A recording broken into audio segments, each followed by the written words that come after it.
એક સંત હતા જે નદી કિનારે બેઠા હતા. નદી કિનારે બેઠા હતા એવામાં એક માણસ આવ્યો ને માણસે પૂછ્યું કે બાપુ તમે અહીંયા શું કરી રહ્યા છો? ત્યારે બાપુ કહે છે, સંત કહે છે કે હું વાટ જોઈને બેઠો છું. ત્યારે એ માણસ પૂછે છે કે બાપુ તમે શેની વાટ જોઈને બેઠા છો? ત્યારે એ બાપુ કહે છે કે હું આ પાણી પસાર થાય ને એની વાટ જોઈને બેઠો છું કે મારે સામે કાંઠે જવું છે. ત્યારે એ માણસ કહે છે કે બાપુ તમે કેટલી વાટ જોશો? આ પાણી પસાર થતા તો બહુ વાર લાગશે.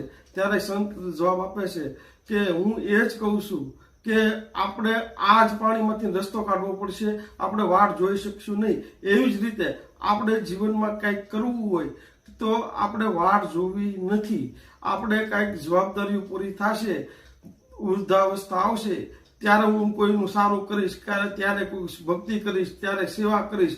આવી વાટ ન જોવો. સંત એ જ કહે છે કે તમને આ સમય મળ્યો છે, આ મોકો મળ્યો છે તો કોઈકનું ભલું કરી જવો, કોઈકનું સારું કરી જવો, ભગવાનની ભક્તિ કરી જવો. સંત પાસેથી આ સુંદર ઉપદેશ મળે છે. ઓમ નમો નારાયણ.